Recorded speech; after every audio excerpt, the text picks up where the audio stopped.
কি অবস্থা মিম, কেমন আছো? সারা রাত ধরে কল করলাম, কোথায় ছিলে তুমি?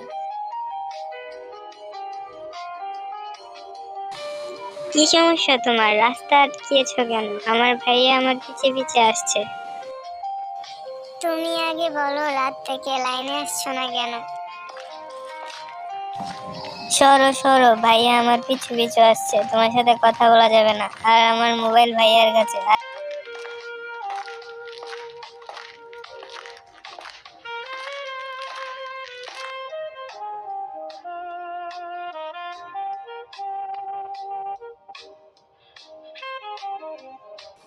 হায় রে, মেয়ে মানুষ বলছে ভাইয়ার কাছে মোবাইল, সারা রাত হয়তো ফোন চাপে।